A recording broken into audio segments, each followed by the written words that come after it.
ಸಿದ್ದರಾಮಯ್ಯ ಅವರ ಆಪರೇಷನ್ ಹಸ್ತದ ವಿಚಾರಕ್ಕೆ ಚೆಕ್ಮೇಟ್ ಇಡೋ ಕೆಲಸವನ್ನ ವಿಜಯೇಂದ್ರ ಅವರು ಪೂರ್ಣ ಪ್ರಮಾಣದಲ್ಲಿ ಮಾಡಿದ ಹಾಗೆ ಕಾಣಿಸ್ತಾ ಇದೆ ಮೇಲ್ನೋಟಕ್ಕೆ ಮೈಸೂರಿನಲ್ಲಿ. ಮೈಸೂರು ಭಾಗದಲ್ಲಿ ಆಪರೇಷನ್ ಹಸ್ತಕ್ಕೆ ಚಾಲನೆಯನ್ನ ಕೊಡಲಾಗಿತ್ತು. ಬಟ್ ಇಲ್ಲಿ ಬಿಗ್ ಚೆಕ್ಮೇಟ್ ಅನ್ನ ವಿಜಯೇಂದ್ರ ಅವರು ಇಟ್ಟಿರೋದ್ರ ಬಗ್ಗೆ ಮಾಹಿತಿ ಲಭ್ಯ ಆಗ್ತಾ ಇದೆ.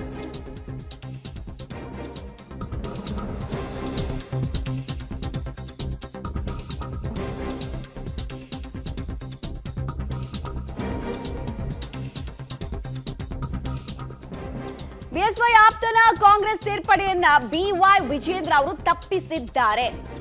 ನಿನ್ನೆ ರಾತ್ರಿ ಮಹತ್ವದ ಮೀಟಿಂಗ್ ನಲ್ಲಿ ಈ ಬಂಡಾಯ ಶಮನಗೊಳಿಸುವಲ್ಲಿ ವಿಜಯೇಂದ್ರ ಅವರು ಯಶಸ್ವಿಯಾಗಿರೋದು ಗೊತ್ತಾಗ್ತಾ ಇದೆ.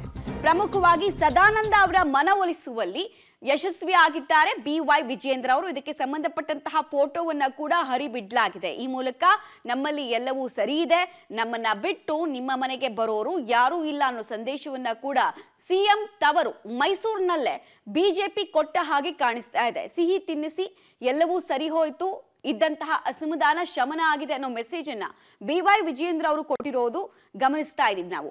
ಇವತ್ತು ಎಲ್ಲವೂ ಅಂದುಕೊಂಡಂತೆ ಆಗಿದೆ, ಅಂದ್ರೆ ಕಾಂಗ್ರೆಸ್ ಅಂದುಕೊಂಡಂತೆ ಆಗಿದ್ರೆ ಸಿಎಂ ನೇತೃತ್ವದಲ್ಲೇ ಕಾಂಗ್ರೆಸ್ ಇರೋದಕ್ಕೆ ಸದಾನಂದ ಅವರು ಮುಂದಾಗಿದ್ರು.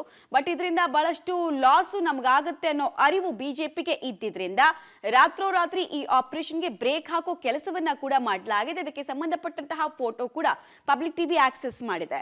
ರೆಸಾರ್ಟ್ ನಲ್ಲಿ ಕೂತು ಆಪರೇಷನ್ ಹಸ್ತದ ಬಗ್ಗೆ ಗಂಭೀರವಾಗಿ ಪ್ರಯತ್ನಗಳನ್ನ ಸಿಎಂ ಹಾಗೂ ಅವರ ಆಪ್ತರು ನಡೆಸಿದ್ರು. ಸದಾನಂದ ಅವರು ಈ ಹಿಂದೆ ವರುಣಾ ಕ್ಷೇತ್ರದ ಬಿಜೆಪಿಯ ಟಿಕೆಟ್ ಆಕಾಂಕ್ಷಿಯಾಗಿದ್ರು. ನಿನ್ನೆ ರಾತ್ರಿಯೇ ಮೈಸೂರಿಗೆ ಆಗಮಿಸಿ ಅಸಮಾಧಾನಿತರನ್ನ ಸಮಾಧಾನ ಪಡಿಸುವಲ್ಲಿ ವಿಜಯೇಂದ್ರ ಅವರು ಸಕ್ಸಸ್ ಆಗಿದ್ದಾರೆ. ಗುರಿ ತಲುಪಬೇಕು ಮೈಸೂರಿನಲ್ಲಿ, ಚಾಮರಾಜನಗರದಲ್ಲಿ ಅಂತ ಹೇಳಿದ್ರೆ ಈ ಬಂಡಾಯದ ಸಮಸ್ಯೆಯನ್ನ ಒಂದೊಂದಾಗಿ ಬಗೆಹರಿಸಿಕೊಳ್ಬೇಕಾದ ಅನಿವಾರ್ಯತೆ ವಿಜಯೇಂದ್ರ ಅವ್ರಿಗಿತ್ತು. ಅದರಂತೆ ನಾವು ನೋಡ್ತಾ ಇದ್ದೀವಿ ವಿಜಯೇಂದ್ರ ಅವರು ಅದೇ ಫೀಲ್ಡ್ಗೆ ಇಳಿದಿದ್ದಾರೆ. ಇದನ್ನೇ ತಲೆಯಲ್ಲಿ ಇಟ್ಕೊಂಡು, ಯಾಕಂದ್ರೆ ವಿಜಯೇಂದ್ರ ಅವರ ಸಿಂಹಾಸನವನ್ನ ಇನ್ನಷ್ಟು ಭದ್ರಪಡಿಸೋದಕ್ಕೆ ಅನಿವಾರ್ಯವಾಗಿ ಬಿಜೆಪಿಗೆ ಹೆಚ್ಚು ಹೆಚ್ಚು ಸ್ಥಾನಗಳನ್ನ ಗೆಲ್ಲಲೇಬೇಕು ಅನ್ನುವಂಥದ್ದು ಒಂದಿದೆ. ಹೀಗಾಗಿ ಎಲ್ಲೆಲ್ಲಿ ಸಾಧ್ಯ ಇದೆಯೋ, ಎಲ್ಲೆಲ್ಲಿ ಬಂಡಾಯದ ಬೇಗುದಿ ಹೆಚ್ಚಾಗ್ತಾ ಇದೆಯೋ ಅಲ್ಲೆಲ್ಲ ಶಮನಗೊಳಿಸುವಂತಹ ಕೆಲಸ ಆಗ್ತಾ ಇದೆ. ಡೀಟೇಲ್ಸ್ ಕೊಡ್ತಾರೆ ಕೆಪಿ ನಾಗರಾಜ್. ಇಲ್ಲಿ ಬಂಡಾಯ ಶಮನದ ಬಗ್ಗೆ ನಾವು ಮಾಹಿತಿ ಕೊಡ್ತಾ ಇದ್ವಿ, ಬಟ್ ಏನಾದ್ರೂ ಆಫರ್ ನ ಕೊಟ್ಟಿದ್ದಾರಾ ಅಥವಾ ಸದಾನಂದ ಅವರು ತಮ್ಮ ಬಂಡಾಯದ ಬಾವುಟವನ್ನ ಮಡಚಿಡೋದಕ್ಕೆ ದುಬಾರಿ ಷರತ್ತನ್ನು ಏನಾದ್ರೂ ವಿಧಿಸಿದ್ದಾರಾ? ಅದ್ರ ಬಗ್ಗೆ ಏನ್ ಮಾಹಿತಿ ಕೊಡ್ತೀರಿ ಅಂತ?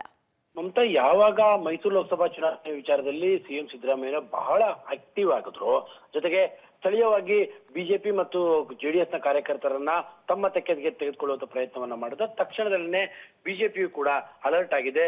ನಿನ್ನೆ ಸಂಜೆ ಖುದ್ದು ವಿಜಯೇಂದ್ರ ಅವರೇ ಆಗಮಿಸಿ ಮೈಸೂರಲ್ಲಿ ಆಗ್ತಾ ಇರುವಂತಹ ಸಮಸ್ಯೆಗಳೇನು ಅನ್ನುವಂಥದ್ದರ ಬಗ್ಗೆ ಪಟ್ಟಿ ಮಾಡಿದ್ದಾರೆ. ಅದರಲ್ಲೂ ಕೂಡ ಪ್ರಮುಖವಾಗಿ ಅವರ ಆಪ್ತ ಬೆಂಬಲಿಗ ಮತ್ತು ಅವರ ತಂದೆಯ ಆಪ್ತ ಬೆಂಬಲಿಗರ ಸದಾನಂದ್ ಕಾಂಗ್ರೆಸ್ ಸೇರ್ಪಡೆ ಅನ್ನುವಂಥದ್ದು ಒಂದು ರೀತಿಯಾಗಿ ಅವ್ರಿಗೂ ಕೂಡ ಮುಜುಗರದ ವಿಚಾರ ಆಗಿತ್ತು.